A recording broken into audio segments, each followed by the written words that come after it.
होते हैं। जय गुरु जी। फैमिली द्वारा आयोजित योगी कथामृत साथी श्रृंखला में आप सभी का हमारा प्यार भरा नमस्कार हमारी परिवार की ओर से। आज हम प्रकरण 46, 47 और 48 करेंगे और इसके लिए हमारे साथ हमारे तीनों वक्ताएं भी उपस्थित है।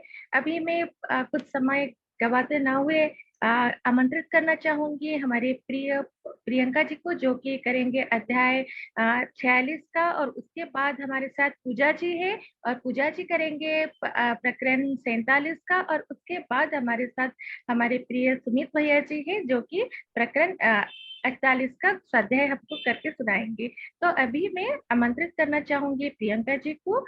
Over to you Priyanka ji.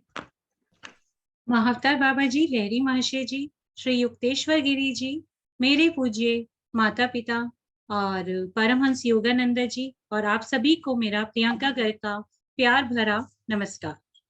तो सीरियन माइंड ग्रुप को बहुत बहुत धन्यवाद मुझे ये स्वाध्याय करने का मौका देने के लिए।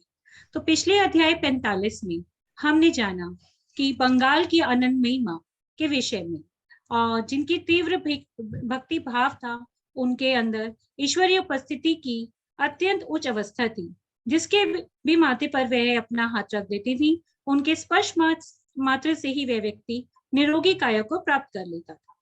वे प्राय कई दिनों तक समाधि की उच्च अवस्था में रहती थी। और आज हम अपनी योगी कथा अमृत स्वाध्याय श्रृंखला के अंतर्गत अध्याय 46 सतत व्रतधारी योगिनी की ओर अग्रसर होते हैं। तो इस अध्याय में गुरुजी हमें निराहारी योगिनी अर्थात सतत व्रतधारी योगिनी गिरिबाला जी के विषय में बताते हैं कि ये एक ऐसे निराहारी योगिनी थी जो की कहानी है, जो कि पाक कला में बहुत ही निपुण थी और उनको भोजन बनाने का बहुत ही शौक था। वो सब नाना प्रकार के व्यंजन बनाती थी और सबको बड़ा खुश होकर खिलाती थी, और लेकिन वह स्वयं निराहारी व्रत धारण करके रहती थी। तो गुरुजी बताते हैं कि अनेक वर्षों पूर्व उन्हें स्थितिलाल नंदी नामक विद्वान संत ने निराहारी योगिनी गिरिबाला जी के विषय में बताया था।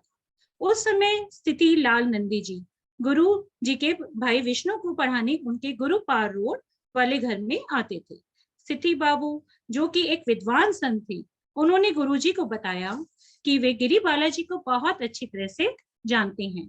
वे एक निश्चित और विशिष्ट योग विधि का उपयोग करती हैं, जिससे वे भोजन के बिना जीवित रह सकती हैं।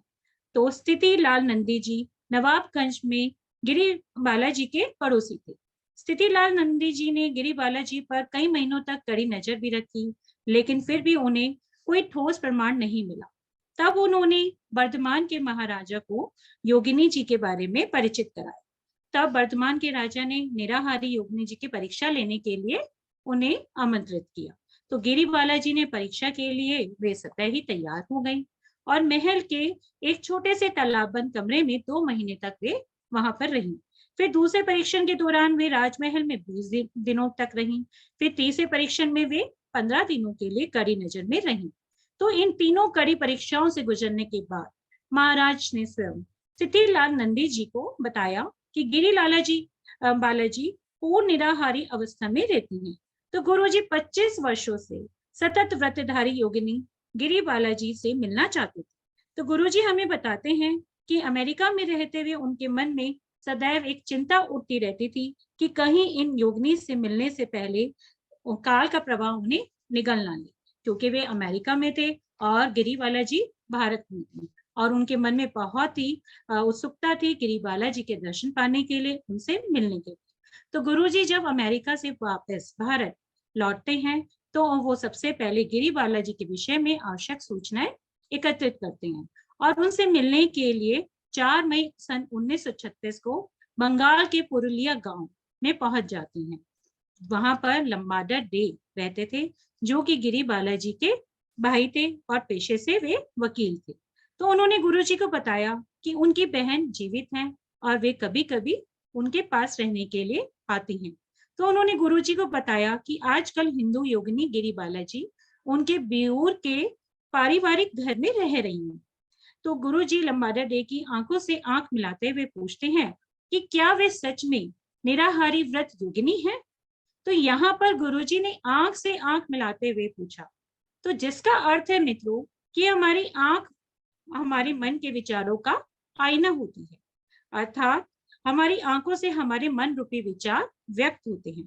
तो गुरुजी से नजर मिलाते हुए गिरी बालाजी के भाई लंबादर डे बोले कि उन्होंने 50 वर्षों से भी ज्यादा समय से, अर्थात वर्ष 1880 से महिला योगिनी ने किसी भी प्रकार का भोजन या पेय ग्रहण नहीं किया है। उन्होंने ऐसा कभी भी नहीं देखा उन्हें भोजन ग्रहण करते हुए।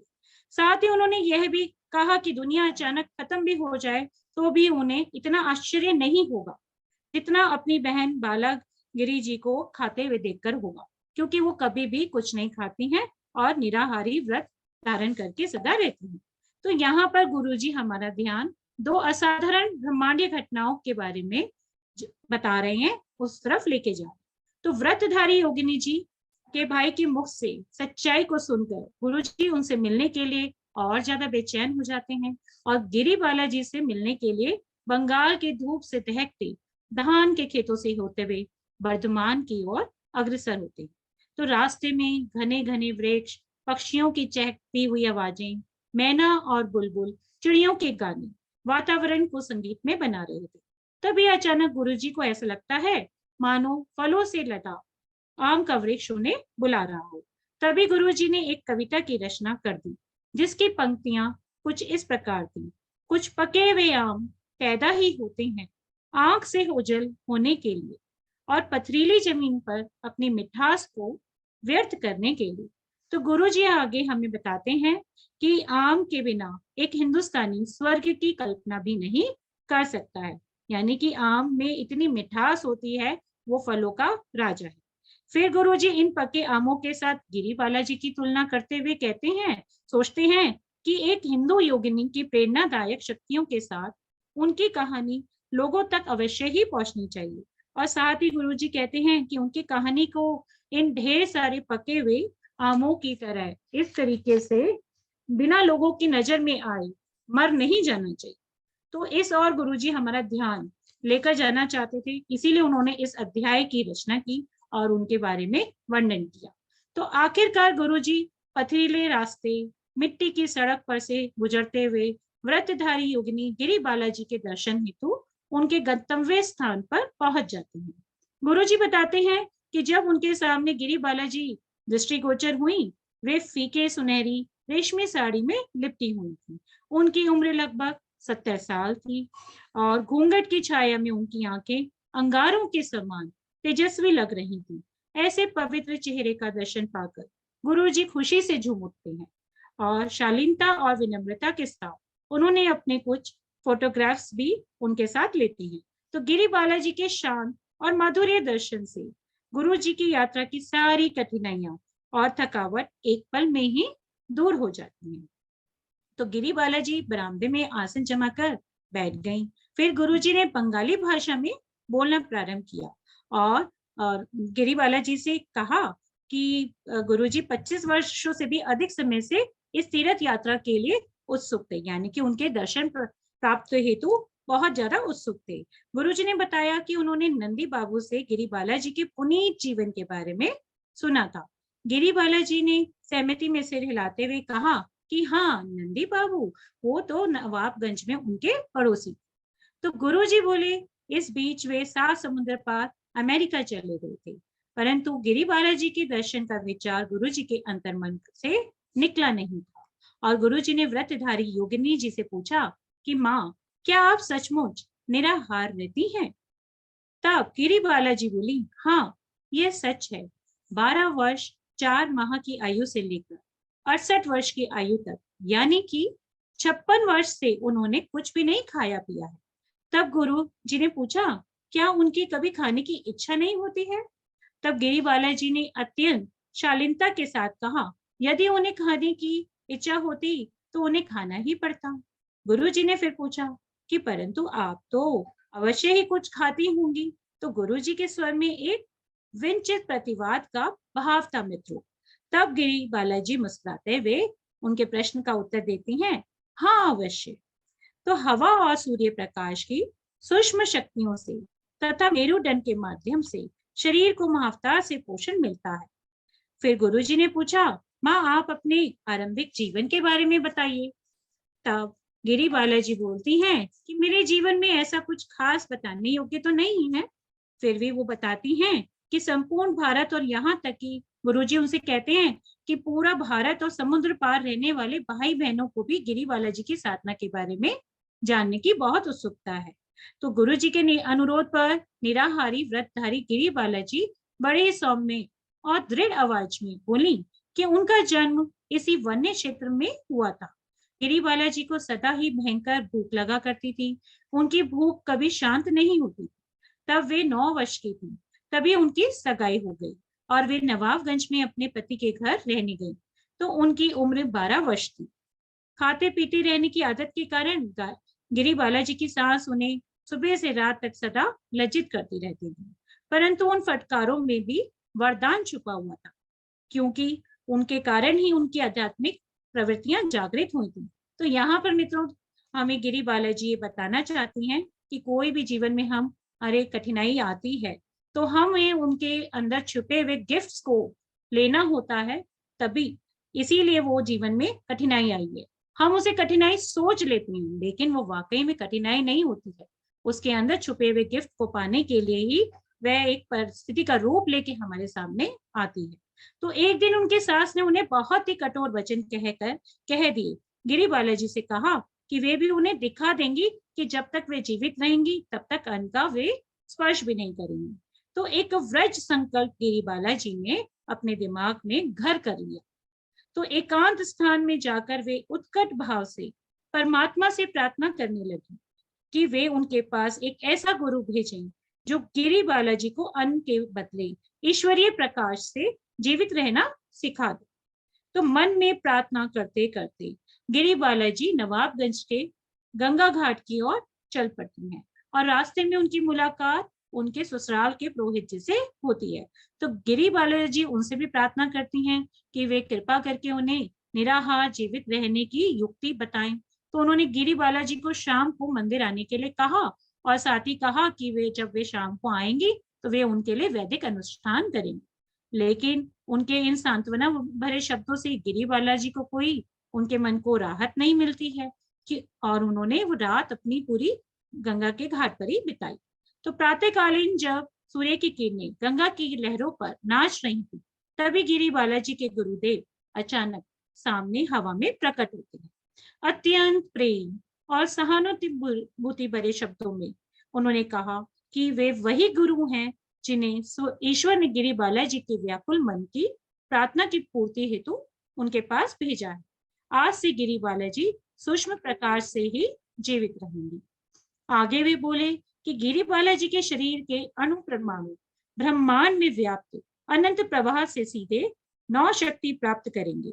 गंगा घाट निर्जन था, फिर भी उनके गुरु ने चारों ओर एक संरक्षण का गोला प्रकाश का विलय का निर्माण कर दिया था ताकि उन्हें कोई भी देख ना सके।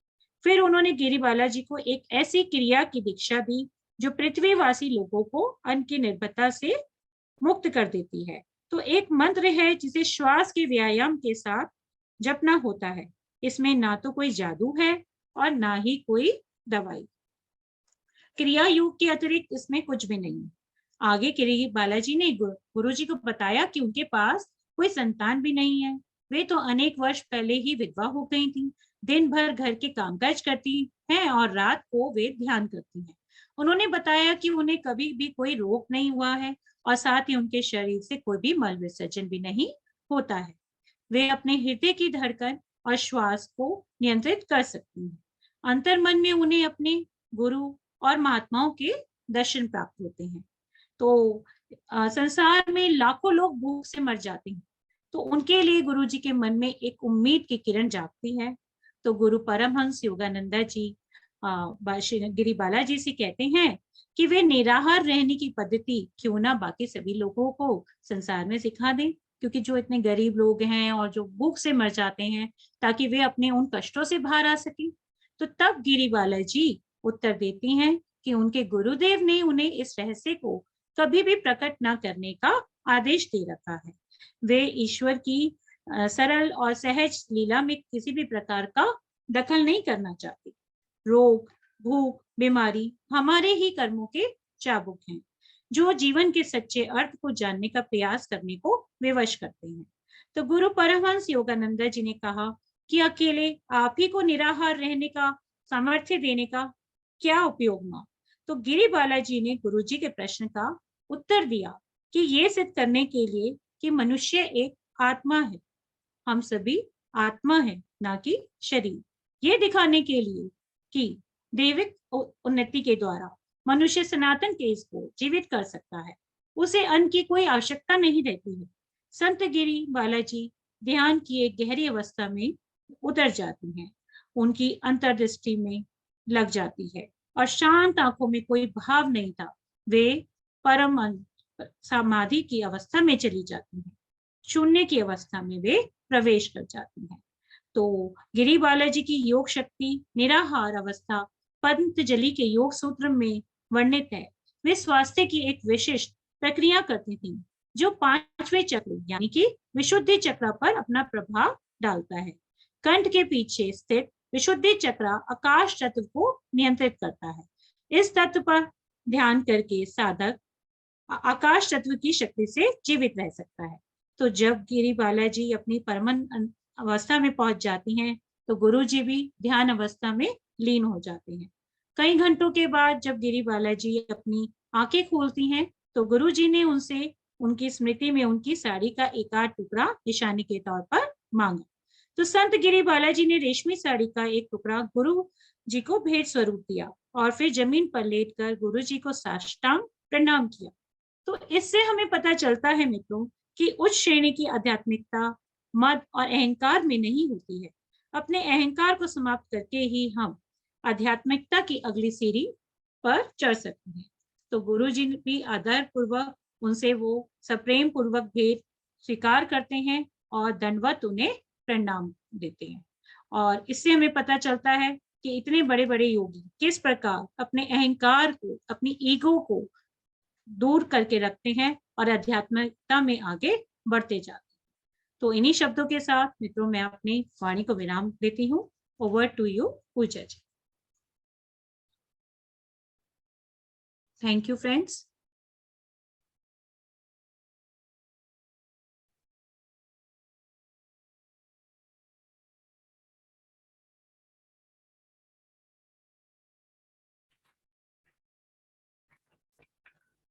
नमस्कार। सीरीन माइंड फैमिली को मेरा प्यार भरा नमस्कार। हमारे गुरुजी श्री परमहंस योगानंद जी को वंदन और हमारे गुरु मंडल को कोटि कोटि प्रणाम। आज के योगी कथामृत का 47वां प्रकरण, जिसमें मैं प्रस्तुत कर रही हूँ मैं पश्चिम लौटता हूँ। गुरुजी ने भारत और अमेरिका में योग पर अनेक शिक्षात्मक प्रवचन दिए हैं, परंतु आज गुरुजी को यह स्वीकार करना ही पड़ेगा कि एक हिंदू होने के नाते आज अंग्रेज शिष्यों के लिए यह कक्षा लेते हुए गुरुजी को विशेष खुशी हो रही थी। लंदन की गुरुजी की शिक्षा के कक्षा के सदस्य दिल खोलकर हंसे। कोई राजनीतिक उथल पुथल कभी हमारी योग शांति में विघ्न नहीं बनती थी।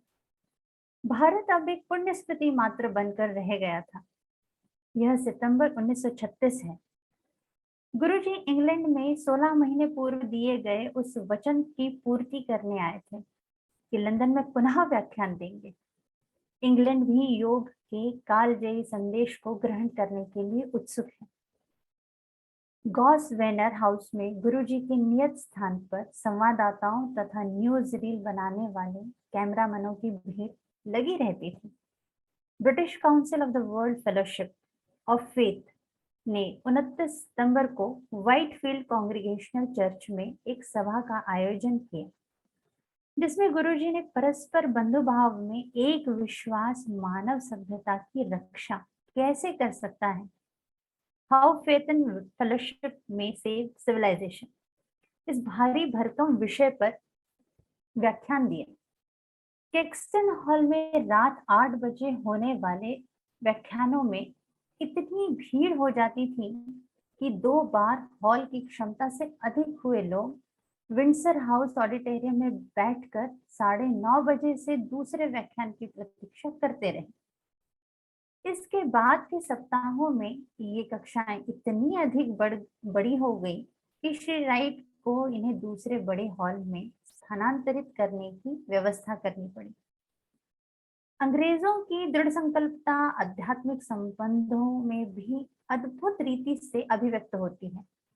लंदन से गुरुजी के प्रस्थान के बाद वहां के योगाभ्यासियों ने निष्ठापूर्वक एक सेल्फ रियलाइजेशन फेलोशिप किया, केंद्र का गठन किया और युद्ध के दारुण वर्षों में भी नियमित रूप से साप्ताहिक ध्यान सभाओं का आयोजन करते रहे। इंग्लैंड में बिताए हुए वे कई सप्ताह गुरुजी के लिए अविस्मरणीय बन गए।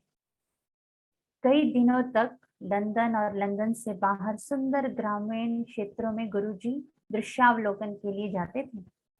इंग्लैंड के महान कवियों और उसके इतिहास में वर्णित महान वीरों के जन्म स्थानों एवं समाधियों का दर्शन करने के लिए श्री राइट और गुरुजी ने अपनी विश्वसनीय फोर्ड का ही सहारा लिया। गुरुजी अक्टूबर के अंत में साउथहैम्पटन से ब्रेमेन नामक के जहाज पर सवार होकर अमेरिका के लिए चल पड़े। न्यूयॉर्क के बंदरगाह में स्थित भव्य स्टैच्यू ऑफ लिबर्टी दृष्टिपथ में आते ही आनंद के अतिरेक से गुरुजी के कंठ अवरुद्ध हो गए। प्राचीन भूमियों पर कठिनाइयों से झूमते झूमते गुरुजी की फोर्ड कुछ ढीली तो पड़ गई थी, पर अब तक समर्थ थी। अब वह पूरे अमेरिका को पार कर कैलिफोर्निया जाने के लिए चल पड़ी। 1936 का अंत आ गया और यह लो माउंट वॉशिंगटन। प्रति वर्ष लॉस एंजलिस के केंद्र में क्रिसमस का उत्सव मनाया जाता था, जिसमें 24 दिसंबर आध्यात्मिक क्रिसमस 8 घंटे का सामूहिक दान होता है और अगले दिन सामाजिक क्रिसमस एक भोज होता है। 3 विश्व यात्रियों के लौट आने पर उनका स्वागत करने के लिए दूर दूर से आए अनेकानेक मित्रों एवं शिष्यों की उपस्थिति से इस वर्ष के उत्सव में उत्साह और भी अधिक बढ़ गया था। क्रिसमस दिवस के भोज में 15,000 मील दूर से लाए गए कुछ विशेष पदार्थों का भी समावेश था। कश्मीर के गुच्छी मशरूम, डिब्बाबंद रसगुल्ला, आम का रस, पापड़, आइसक्रीम के सुगंधित करने के लिए केवड़े का फूल का तेल। शाम को हम सब लोग एक विशाल जगमगाते क्रिसमस वृक्ष के चारों ओर एकत्रित हो गए। पास ही अंगीठी में सुगंधी साइप्रस की लकड़ियां पट पट आवाज करती हुई जल रही थी। उपहारों के आदान प्रदान का समय आ गया। पृथ्वी के दूर दूर के कोनों से फिलिस्तीन, मिस्र, भारत, इंग्लैंड, फ्रांस, इटली से उपहार लाए गए थे। अमेरिका में रहने वाले प्रियजनों के लिए खरीदे गए उपहार किसी चोरू चक्के के हाथ न लग जाएं, इसलिए हर देश के जंक्शन पर श्री राइट ने कितनी मेहनत से बार बार पेटियों की गिनती की थी।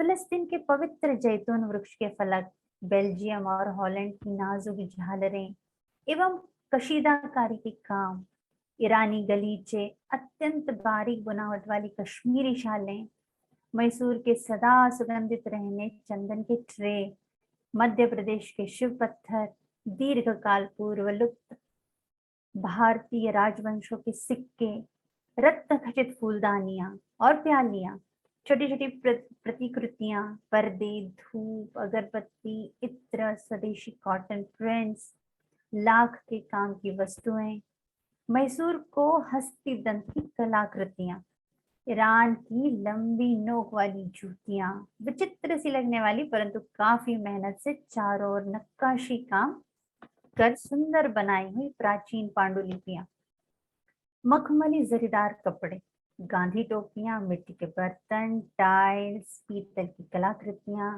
ध्यान के आसन, 3 महाद्वीपों से जमा किया गया खजाना।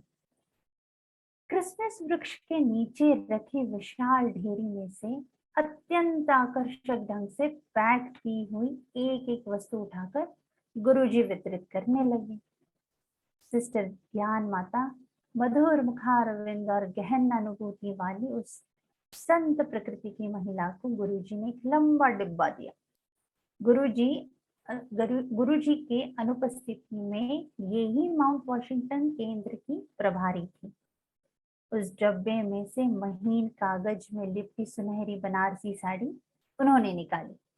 धन्यवाद गुरुदेव, यह गुरुजी की दृष्टि के सामने भारत का शानदार दृश्य उपस्थित कर रही हैं। श्री डिक्सन, इस दूसरे पैकेट में जो उपहार था उसे गुरुजी ने कोलकाता के एक बाजार में से खरीदा था। उस समय मन में विचार आया था, श्री डिक्सन को यह पसंद आएगा।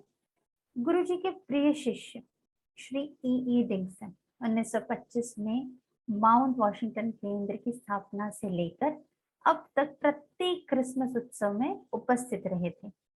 इस 11वें वार्षिक उत्सव में वे उस चौकोनी पैकेट के फीते खोलते गुरुजी के सामने खड़े थे। चांदी का गिलास, भावावेग को रोकने का प्रयास करते हुए वे पानी पीने के उस लंबे गिलास को एकटक देख रहे थे।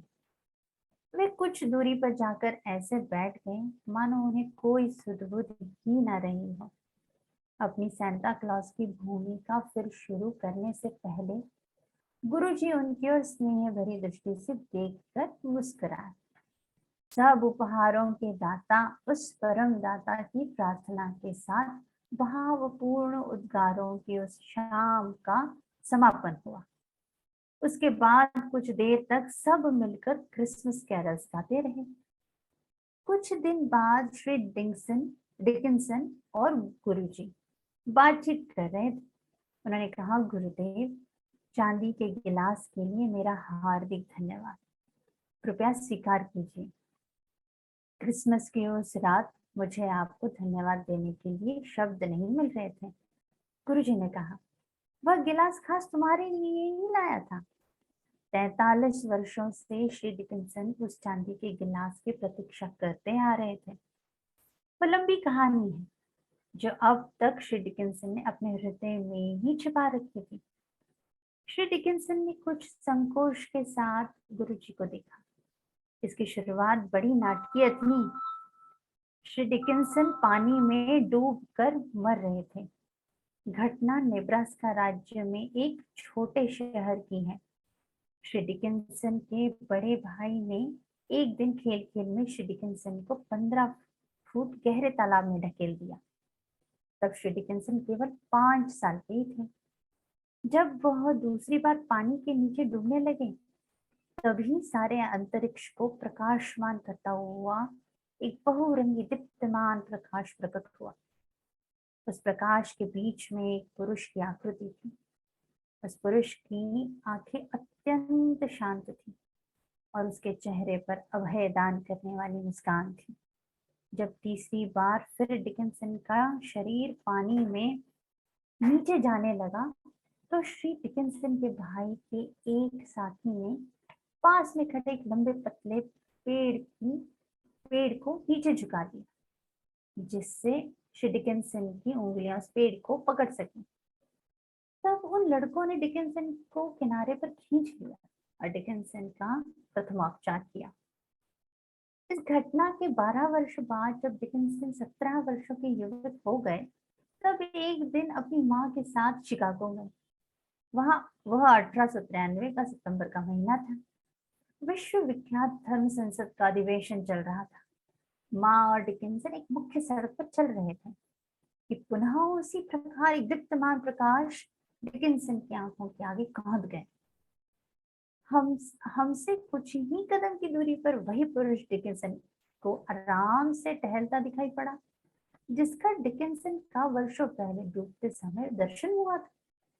वह पुरुष एक विशाल सभागृह के पास जाकर उसके दरवाजे में से अंदर घुसकर अदृश्य हो गया।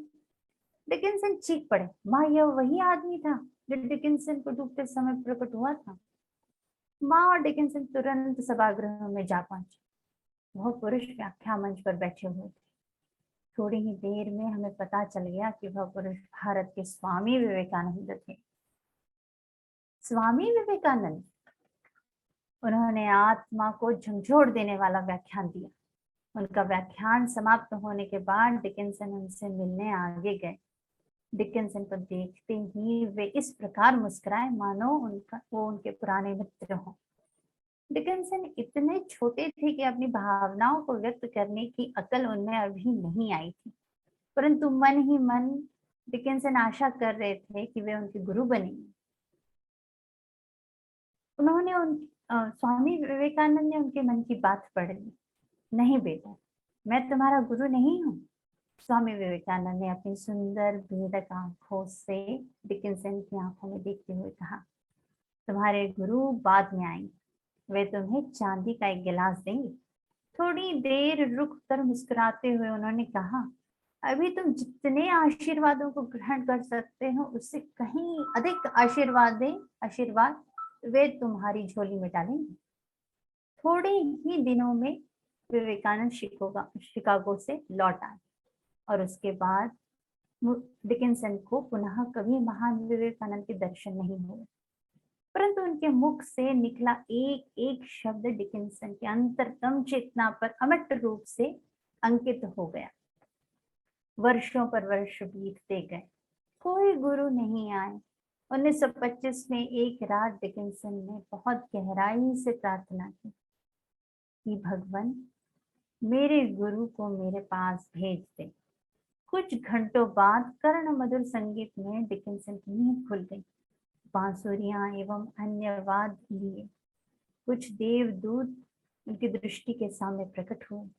कुछ देर तक सारे वातावरण को स्वर्गीय संगीत से भरकर वे धीरे धीरे अदृश्य हो गए। दूसरे ही दिन वहां लॉस एंजलिस में डिकिंसन पहली बार गुरुजी के व्याख्यान में आए और उसी समय डिकिंसन को पता चल गया कि उनकी प्रार्थना पूरी कर दी गई है। हम दोनों चुपचाप एक दूसरे की ओर देखकर मुस्कुराए। 11 वर्षों से मैं आपका क्रिया योग का शिष्य हूँ, श्री डिकिंसन ने फिर कहना शुरू किया। कभी कभी चांदी के गिलास के बारे में सोचता रहता था। अपने मन को तो मैंने लगभग विश्वास ही दिला दिया था कि स्वामी विवेकानंद के शब्द केवल सांकेतिक थे, परंतु क्रिसमस की उस रात जब क्रिसमस वृक्ष के पास आपने वह डिब्बा मेरे हाथ में दिया, तब जीवन में तीसरी बार वह दीप्तमान प्रकाश मेरी आंखों के सामने फिर कौंध गया। दूसरे ही क्षण मेरी आंखें अपने गुरु के उस उपहार को देख रही थी जिसे स्वामी विवेकानंद ने 45 वर्ष पहले देखा था, चांदी का गिलास।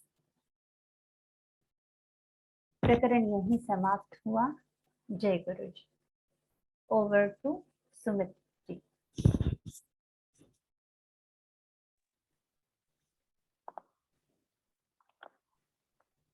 नमस्कार, सभी को मेरा प्रणाम।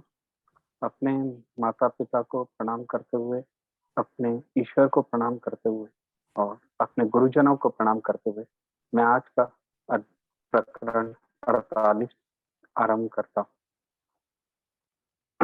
यह प्रकरण का टाइटल है एंसिनिटस कैलिफोर्निया में। यह प्रकरण प्रारंभ होता है गुरु जी के कैलिफोर्निया आगमन से। यहाँ गुरु जी का स्वागत अत्यंत सुखद आश्चर्य के समय के साथ होता है। गुरु जी के परम मित्र जेम्स जेली, सिस्टर ज्ञान माता, दुर्गा माँ तथा कुछ अन्य भक्त गुरु जी के स्वागत हेतु कैलिफोर्निया में उपस्थित थे। जेम्स लीन, जिनको गुरु जी प्रेम से संत लीन भी कहते हैं, ये उन्हीं के द्वारा गुरु जी की भारत यात्रा का संपूर्ण व्यवहार उठाया गया था।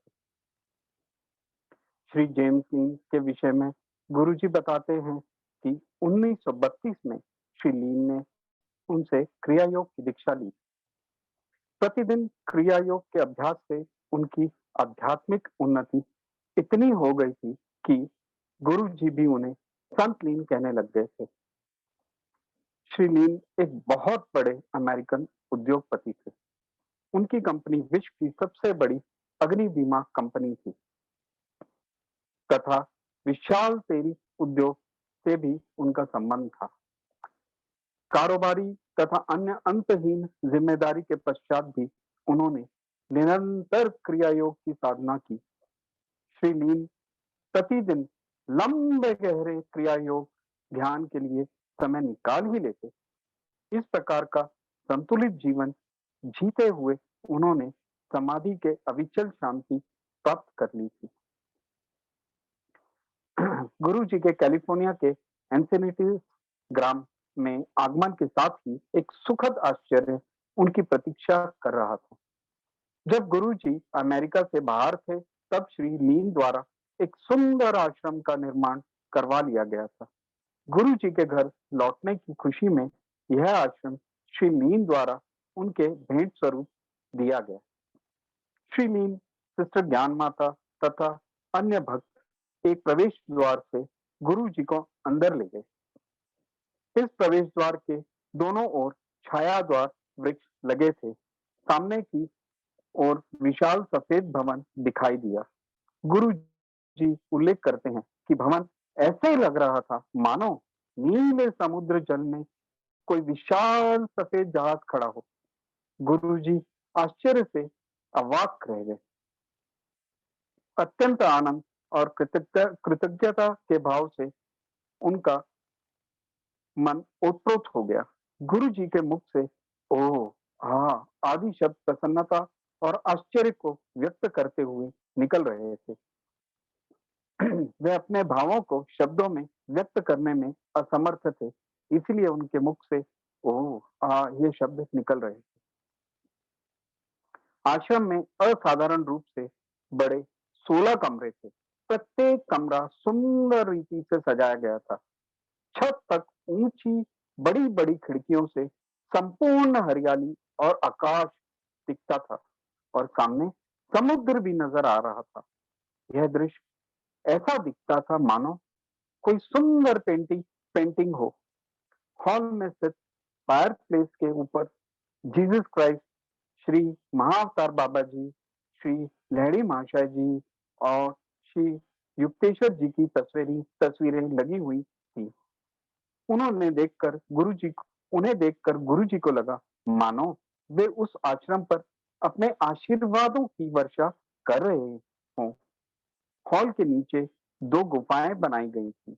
यह गुफाएं सागर तट पर खुलती थी। आश्रम के परिसर में विविध वृक्ष, गुलाब के बगीचे तथा फूलों का उद्यान भी था।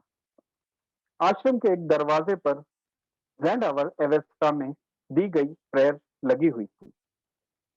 यह प्रेयर इस प्रकार है: May the good and heroic souls of the saints come here, and may they go hand in hand with us, giving the healing virtues of the blessed gifts that are as ample as the earth, as high-reaching as the heaven. अर्थात ईश्वर करे कि संतों की महान और वीर आत्माएं यहाँ आए और हमारे साथ सदा यहाँ रहकर पृथ्वी के समान और आकाश के समान दूर तक पहुंचने वाले अपने आशीर्वादों से हमें कृतार्थ करें।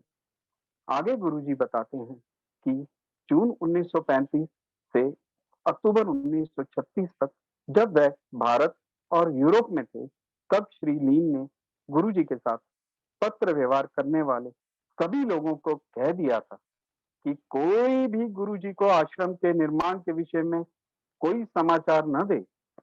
गुरुजी ने इस घटना को प्रेम पूर्ण षड्यंत्र कहा है। गुरुजी ने पहले कई बार सागर तट पर छोटा सा आश्रम बनाने हेतु जगह की तलाश की थी। उन्होंने कैलिफोर्निया का पूरा सागर तट छान डाला था, परंतु जब भी कोई योग्य स्थान मिलता, उसमें कोई न कोई बाधा आ जाती और गुरु जी की योजना सफल न हो पाई थी। उस दिन एंसिनीटस में कई एकड़ में बने इतने बड़े आश्रम को देखकर श्री युक्तेश्वर जी की सागर तट पर आश्रम वाली भविष्यवाणी गुरु जी को पूर्ण होती हुई नजर आ रही थी। कुछ महीनों बाद 1937 में ईस्टर के दिन ईस्टर सनराइज मेडिटेशन का आयोजन उस आश्रम में किया गया, जो कि प्रतिवर्ष किया जाता है। गुरु जी उल्लेख करते हैं कि वहां उपस्थित कई 100 पाश्चात्य शिष्य प्राचीन ऋषियों की भांति लग रहे थे। समुद्र के किनारे सूर्योदय के उस सुंदर दृश्य को सभी चमत्कार की तरह निहार रहे थे। वह चमत्कार जो कि नित्य ही प्रकृति में धरित होता है। अपनी गरजती आवाज में मानो प्रयास करते हुए प्रशांत महासागर का वह तट, जिसमें दूर कहीं एक छोटी पाल वाली सफेद नाव चल रही थी और ऊपर आकाश में एक छोटा सीगल पक्षी अकेला उड़ता हुआ, यह दृश्य देखकर गुरुजी के मन में अनायास शब्द उभर आया, क्राइस्ट thou art risen, अर्थात ईसा यीशु सचमुच तुम्हारा पुनरुत्थान हो चुका है। केवल इस ईस्टर के सूर्योदय के साथ ही नहीं, बल्कि ब्रह्म के अनंत प्रभात में। इसके बाद कई महीने आश्रम में बहुत सुखद बीते। गुरुजी द्वारा कॉस्मिक चैंट की रचना भी उन्हीं दिनों की गई, जो कि उनका एक प्रोलॉन्ग प्रोजेक्ट था। गुरुजी ने कई हिंदी गीतों व भजनों को इंग्लिश शब्दों और वेस्टर्न म्यूजिकल नोटेशंस दी, जिसमें प्रमुख हैं पहला आदि शंकराचार्य जी का चिदानंद रूप शिवोहम शिवोहम, that is no birth no death, तथा हिम टू ब्रह्मा ब्रह्मानंद परम सुखन। दूसरा टैगोर जी का who is in my temple, कौन है मेरे मंदिर में। थर्ड, और कुछ गुरु जी की मौलिक रचनाएं हैं, जैसे पहला I will be thine always in the land beyond my dreams, I give you my soul call. चौथा come listen to my soul song. पांचवा in the temple of silence. Guru ji की इस पुस्तक कॉस्मिक चैंट के प्रारंभ यह प्रीफेस में उन्होंने एक रोचक प्रसंग का उल्लेख किया है। जब गुरुजी 18 अप्रैल 1920 में न्यूयॉर्क के कार्नेगी हॉल में एक सार्वजनिक व्याख्यान देने जा रहे थे, तो उन्हें विचार आया कि एक पुराना हिंदू भजन हे हरि सुंदर सब श्रोताओं के साथ मिलकर गाया जाए। गुरुजी ने अपने एक शिष्य मिस्टर ऑल्विन हंसिकर से इस विषय में चर्चा की, परंतु उन्होंने गुरुजी के विचार पर यह कहकर संदेह किया कि अमेरिकन को ऐसे गीत समझ नहीं आएंगे। गुरुजी ने कहा कि संगीत सार्वभौमिक भाषा है। इस उदास गीत में आत्मा की ललक को सभी अमेरिका के लोग आसानी से अनुभव करेंगे। दूसरे दिन रात को यह भजन 1 घंटे से भी अधिक समय 3000 अमेरिकन कंठों से आता रहा। सभी आनंद में भाव विभोर होते रहे। गुरुजी ने कहा, प्रिय न्यूयॉर्क वासियों, आज तुम उदासीन नहीं रहे, आज तुम्हारे मनों ने आनंद की ऊंचाइयों को छुआ है।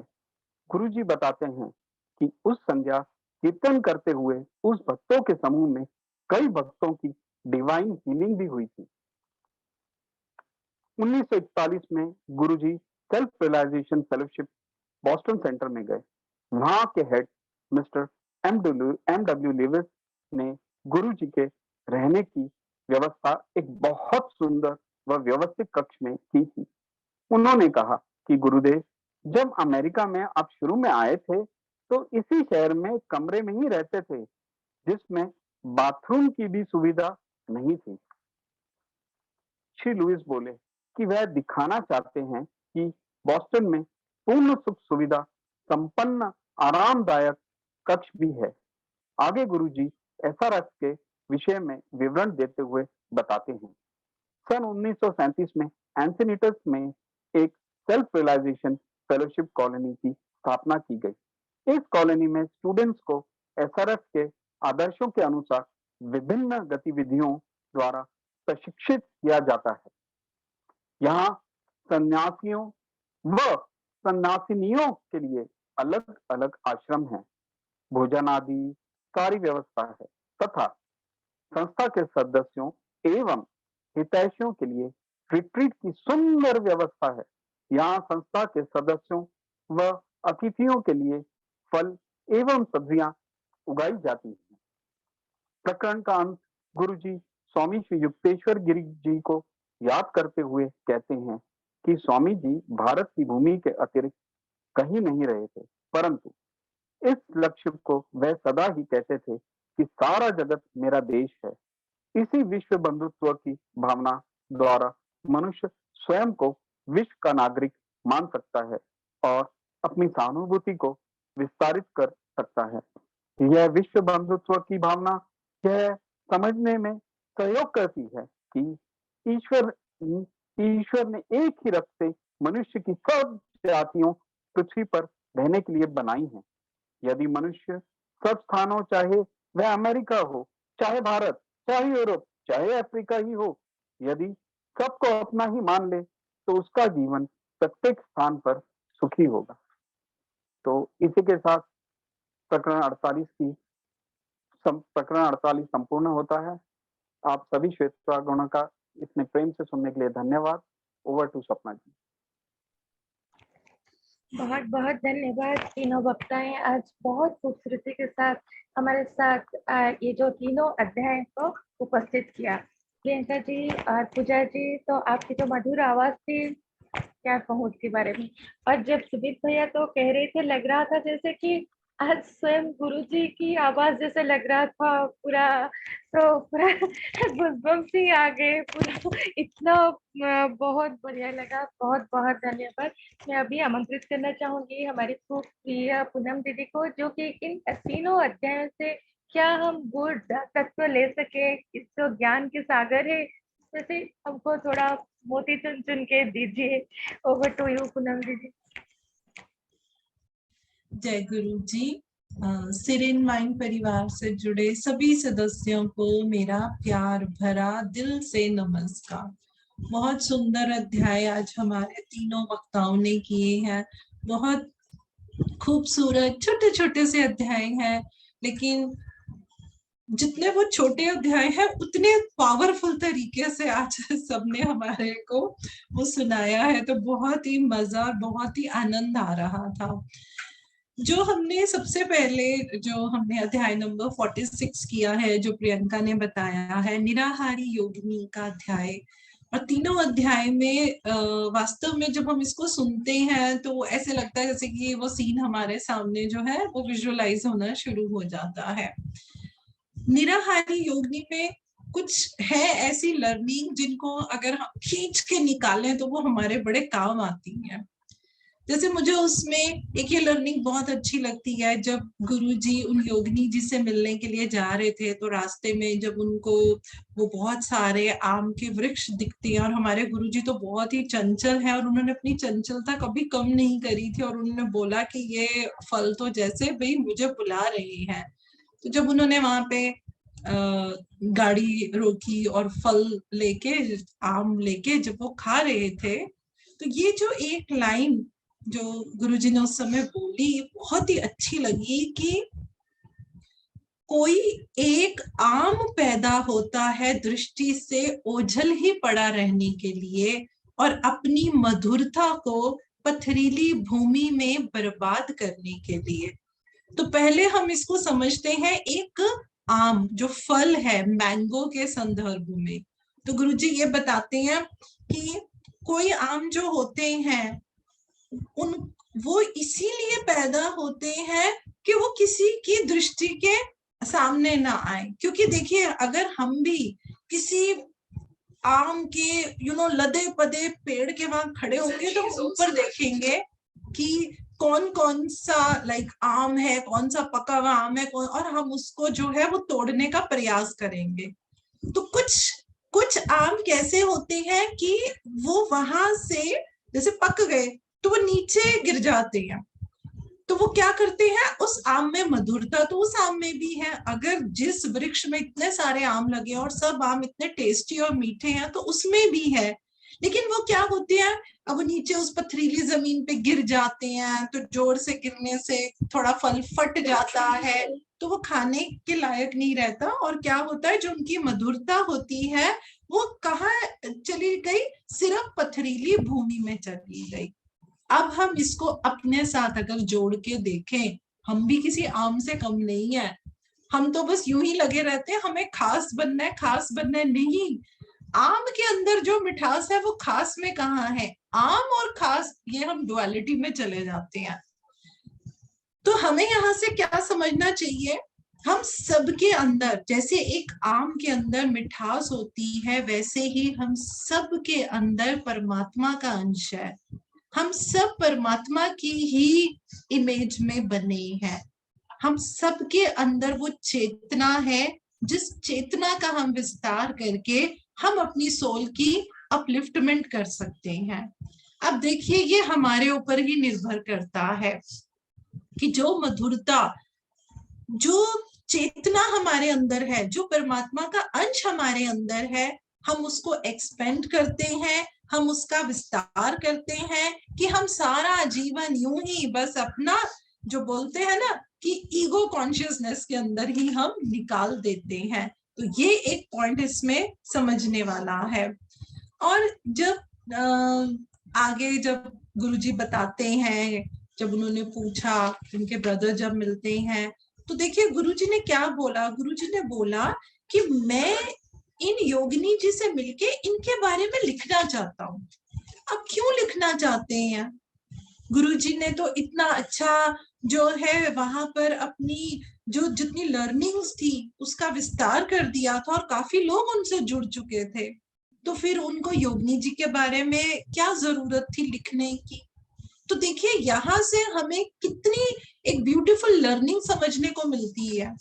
कभी कभी क्या होता है कि हम कुछ अचीव करें तो हमारे अगर कुछ पैरेलल लोग होंगे तो हम कहेंगे अब हम उनके बारे में किसी को क्यों बताएं। लेकिन देखिए गुरुजी ने कितनी खूबसूरत बात कही। उन्होंने कहा, ऐसी प्रेरणाप्रद शक्तियों से युक्त हिंदू योगिनी को अनजान रह के ही जीना मरना नहीं चाहिए, इनमें से अधिकांश आमों की तरह। तो देखिए वो गुरुजी के अंदर कितना समभाव था, और गुरुजी ने कितनी खूबसूरती से बोला कि ऐसी योगिनी के बारे में तो सबको पता होना चाहिए। उनको भी इस तरीके से नहीं, जैसे ये आम जो गिर गया, जो जमीन में पथरीली धरती पे गिर गया और वो बर्बाद हो गया, तो वो उसके बारे में सबको बताना चाहते थे, ताकि सुनने वालों को जो है उनके बारे में सुन के क्या होगा, उनको प्रेरणा मिलेगी। तो गुरुजी की ये जो उनका भाव था, उससे हमें ये चीज भी समझ में आती है कि देखिए जो हम बोलते हैं कि जेलसी, वो उनके अंदर बिल्कुल भी नहीं थी। आगे जब हमने ये चीज जब गुरुजी योगिनी जी से मिल जाते हैं और गुरुजी ने जब उनसे ये पूछा, क्या आपको कभी खाने की इच्छा नहीं होती? तो उन योगिनी ने देखिए कितना छोटा सा आंसर दिया, लेकिन उसमें कितनी गहरी बात बोली। उन्होंने बोला, यदि मुझे खाने की इच्छा होती तो मुझे खाना ही पड़ता। अब यहाँ से हम क्या लर्निंग ले सकते हैं? हम वो ही करते हैं जिसको करने की हमारे में इच्छा होती है, और फिर हम सोचते हैं ओ ये मैंने गलत कर दिया, अरे मैंने लालच कर दिया, मुझे ऐसा नहीं करना चाहिए था, अरे पिछली बार भी मैंने ये किया तो मेरे को गलती हो गई, मैंने फिर वो कर लिया। तो हम जबरदस्ती क्या करने लग जाते हैं, हम अपने एक्शंस को कंट्रोल करने लग जाते हैं, जबकि कंट्रोल किसको करना चाहिए? अपनी उस डिजायर को। तो वो जब हमारे अंदर कोई भी डिजायर आता है, अगर उसी समय हम उसको इवेल्युएट कर लेते हैं, ये सही है ये गलत है, तो हम कभी भी उस इवेल्युएशन के बाद अगर हम उसको एक्सेप्ट कर लेंगे तो हम फिर जो है पॉजिटिव ही अपना एक्ट्स और बिहेव करेंगे। ये बहुत ही डिफाइंड और प्रिसाइज लर्निंग है जो उन योगिनी जी ने कितने साधारण शब्दों में बोल दी कि मुझे तो इच्छा ही नहीं होती, नो डिजायर। तो उसके ऊपर हमें कितना कंट्रोल रखना जरूरी है। और जब उन्होंने ये बताया कि मैं हवा और सूर्य प्रकाश की जो सूक्ष्म शक्तियां होती हैं वो कैसे मेरे स्पाइनल कॉर्ड से जाती हैं और वो हमारे शरीर को नव शक्ति प्रदान करने वाले महाप्राण से आपको पोषण मिलता है। तो जो एक हमारे दिमाग में हमेशा रहता है कि नहीं ये शरीर है, इसको भोजन तो अन्न से ही मिलेगा, ये शरीर में जो आत्मा है ये बना तो एनर्जी से ही है। तो देखिए उन्होंने उसका बिल्कुल करेक्ट डायरेक्ट जो है उस स्रोत के बारे में बताया है। और जब उन्होंने ये बात बताई थी योगिनी जी ने जब थोड़ी गुरुजी ने बात करी तो वो बहुत शांत थी, लेकिन जब वो थोड़ा सा गुरुजी को अच्छे से बताने लगी तो उन्होंने बताया कि जब मैं अपनी मदर के घर में थी तो मेरे को बहुत आदत थी खाने की, तो बोले थे कि कभी कभी मेरी माँ भी मुझे ये बोलती थी कि बेटे अपने खाने की जो इच्छा है उस पर नियंत्रण करने का प्रयत्न करो, नहीं तो शादी के बाद आपको ससुराल में लोग कैसे बोलेंगे। और वैसा ही हुआ कि उनकी खाने की ही आदत पे एक बारी जब उनकी मदर इन लॉ ने उनको बोल दिया तो योगिनी जी ने बोला उनको कि कम तो क्या तुम्हें खाना ही नहीं खाऊंगी। अब देखिए, अगर किसी और के साथ अगर ऐसी बात हो जाए और किसी को कोई भी, मैं तो कहूंगी मदर इन लॉ क्या मदर भी बोल दे तो बंदा कितना बुरा फील करेगा और उसकी ईगो एकदम हर्ट हो जाएगी। लेकिन देखिए वो निचोड़ क्या निकला, निचोड़ ये निकला कि हमारी लाइफ में कभी भी जो चैलेंजेस आते हैं, ये चैलेंजेस ही इसको लेके चलना चाहिए। अगर हम ये बोलेंगे नेगेटिव सिचुएशंस आ जाती हैं तो फिर वो हमें वैसी नेगेटिव एनर्जी देनी शुरू कर देती है। जो चैलेंजेस आते हैं, चैलेंजेस से ही हमें हमारे पोटेंशियल का पता चलता है। और मैं ये मानती हूँ जब तक हमारी जिंदगी में चैलेंज नहीं आएगा हमें अपने पोटेंशियल का पता ही नहीं चलेगा।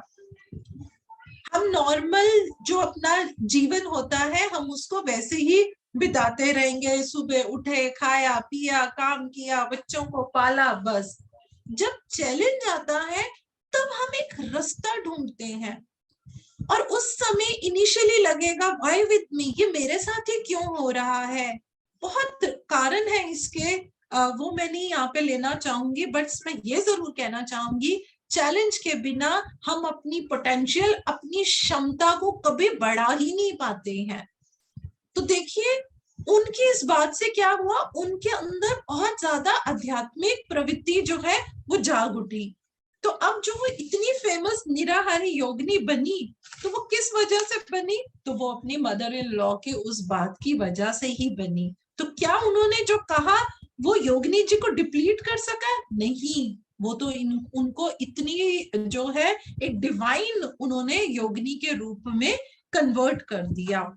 और जब उन्होंने ये बताया कि जो भी मेरे गुरुजी थे जिन्होंने मुझे ये प्रक्रिया सिखाई थी, एक मंत्र बताया, कैसे श्वास लेना है वो बताया, तो उन्होंने ये भी बताया कि वो मात्र क्रिया के अतिरिक्त कुछ भी नहीं।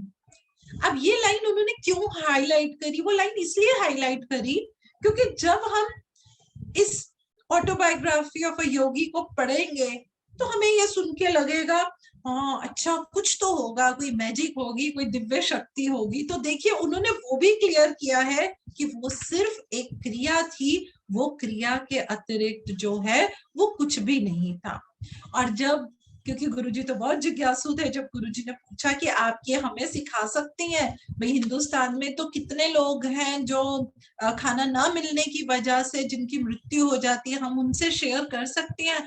तो उन्होंने बोला कि नहीं, मेरे गुरुदेव ने मुझे ये सख्त मना किया। तो देखिए उन्होंने आगे क्या बोला, उन्होंने कहा कि वे ईश्वर की सृष्टि लीला में किसी प्रकार से दखल देना नहीं चाहते थे। अब देखिए अगर हम पृथ्वी लोक पे आए हैं तो बिल्कुल हमें मेडिटेशन करना है, हमें डिवाइन एनर्जीज को लेना है, हमें अपना विजडम गेन करना है, हमें उसको इम्प्लीमेंट करना है, लेकिन उसके साथ साथ धरती के जो नियम है उनका भी तो पालन करना है।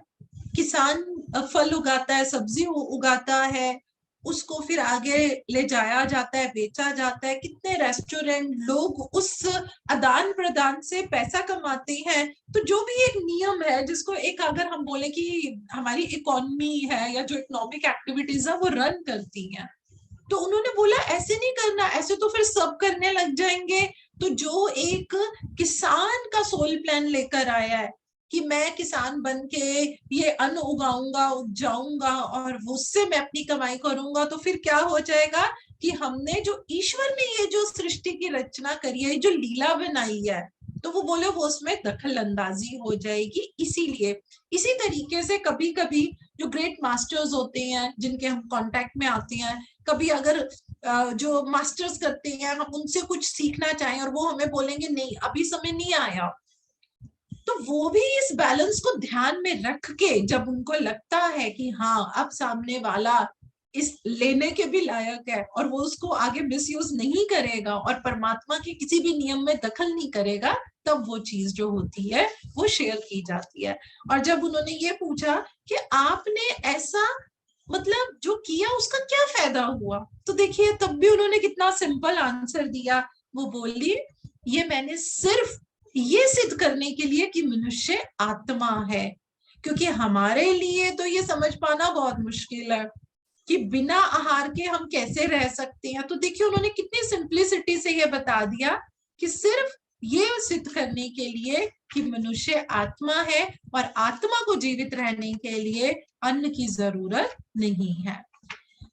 जो हमारा नेक्स्ट लेसन मैं पश्चिम नोटता हूँ, बहुत प्यार से पूजा ने बताया है। तो उसमें तो अगर हम देखें तो उस लेसन में हाँ जो एक हमें वो स्टोरी के अंदाज में ज्यादा लगता है, तो उसमें पूजा ने काफी अच्छा बता ही दिया है। लेकिन हाँ उसमें एक चीज जो एक बहुत रेजोनेट हुई मुझे, वो क्या हुई थी जब वो ये बताते हैं कि जब गुरुजी ने उनको वो चांदी का गिलास दिया था मिस्टर राइट डिकिंसन को, तो जब उन्होंने पूरी कहानी सुनाई कैसे वो विवेकानंद जी का हुआ, और देखिए जब उन्होंने लास्ट में क्या बोला, उन्होंने बोला 11 वर्षों से मैं आपका क्रिया योग का शिष्य हूँ। जब मिस्टर राइट डिकिंसन ने ये बोला और उन्होंने कहा कभी कभी चांदी के गिलास के बारे में सोचता रहता था, अपने मन को तो मैंने लगभग विश्वास ही दिला दिया था कि स्वामी विवेकानंद जी के शब्द केवल सांकेतिक ही थे। अब देखिए जब हमने इसको पढ़ा तो ठीक है, लेकिन अब थोड़ा सा अगर रिकॉल करें तो पिछले एक अध्याय में अगर याद होगा कि जब गुरु जी भी स्वामी श्री युक्तेश्वर जी के वहां आश्रम में थे, तो उन्होंने एक जो है वो संत से मिलने की अपनी इच्छा जाहिर करी थी। तो स्वामी स्वामी युक्तेश्वर जी ने उनको मना नहीं किया था, उन्होंने बोला था आप जाओ। और हमने वो कहानी पढ़ी थी, पूरा हमने देखा था कि जब वो वहां पे जाते हैं वो रास्ता भी नहीं मिलता, और जब उनसे मिलते हैं तो उन्होंने बोला कि आपको यहाँ आने की जरूरत ही नहीं है, आप वापस जाओ। तो गुरुजी ने कहा था कि जब मैं वापस जा रहे थे तो मेरे कदमों में एक भारीपन आ रहा था कि अब मैं युक्तेश्वर जी का सामना कैसे करूंगा। तो देखिए सेम वही चीज यहाँ पे भी हो रही है कि यहाँ पे गुरुजी को तो मालूम था, लेकिन गुरुजी ने देखो 11 वर्षों तक उनको कभी भी वो चाहते तो वो पहले भी ये उपहार दे सकते थे, और उनके मन में ये जो जिज्ञासा थी उसको वो शांत कर सकते थे। लेकिन देखिए मास्टर्स होते हैं, गुरु होते हैं। उन्होंने भी वो चीज कब करी, जब उनका 11 वर्षों से जो उन्होंने बताया कि ये सोच मेरे अंदर चल रही थी, तो देखिए उसके बाद उन्होंने दिया। तो उससे अब क्या हुआ, ये जो 11 वर्षों की तपस्या, कहते हैं ना अगर हमें हर चीज बहुत जल्दी मिल जाए, अगर हम किसी के घर जाएं, कोई हमें 2 मिनट मैगी बना के लंच या डिनर में खिला दे तो हमें थोड़ा सा अजीब लगेगा, लेकिन जब कोई इतने प्यार से हमें खाना बना के खिलाता है तो हमको लगता है वाओ इसने देखो मेरे लिए कितनी मेहनत करी है ना। और हमें फिर उस चीज की हमारे मन में वैल्यू भी ज्यादा बढ़ जाती है।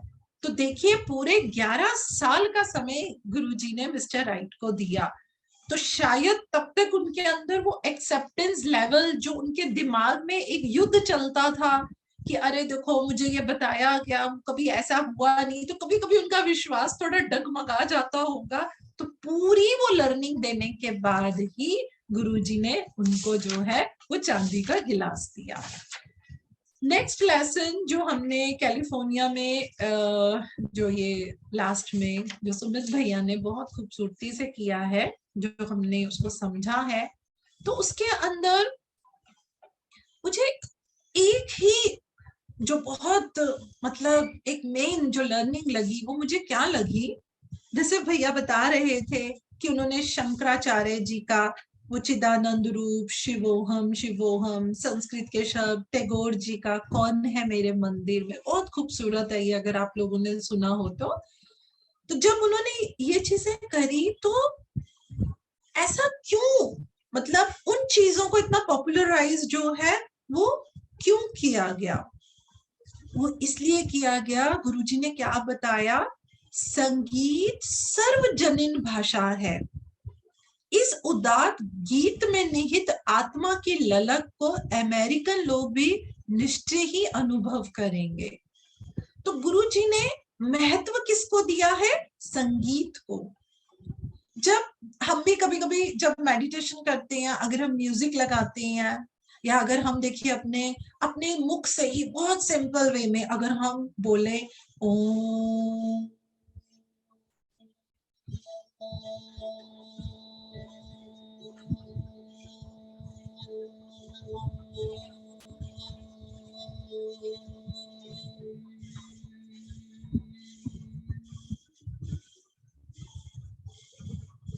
तो मेरे ख्याल से समझ में आता है संगीत। ये जो संगीत बोलने वाले की भी शरीर में और सुनने वाले के भी शरीर में, तो गुरु जी ने बोला ये यूनिवर्सल लैंग्वेज है। और इसका जो इसके अंदर जो हमारी एक आत्मा के साथ जो हमारी एक ललक होती है, वो उन्होंने बोला उसको सभी अनुभव करेंगे। तो जब कोई हम इतनी खूबसूरती से किसी संगीत को अगर उसके अंदर शिवो हम वो किसी भी भाषा में हो, लेकिन वो जो संगीत जो जुड़ता है, संगीत को कौन पकड़ता है? संगीत को पकड़ती है आत्मा। शब्दों को कौन पकड़ते हैं? वो हमारा शरीर, कानों से हमारा माइंड पकड़ रहा होता है। तो इसी के साथ मैं आप सबका बहुत दिल से धन्यवाद करती हूँ। जय गुरु जी एंड ओवर टू स्वप्ना जी। बहुत बहुत धन्यवाद दीदी। बहुत खूब तत्व आपने आज हमें सिखाए हैं, इसको हम जरूर अपनाएंगे अपने जीवन में। जो डिजायर्स को कंट्रोल करना है कैसे, वो तो सबसे जरूरी बात है। बहुत बहुत धन्यवाद। इसी के साथ हम आज का प्रकरण यहीं पर खत्म करते हैं, फिर मिलेंगे अगले सेशन में। जय जय गुरु जी। जय गुरु जी। जय गुरु जी। जय गुरु जी। जय गुरु जी। जय गुरु जी। जय गुरु जी। जय गुरु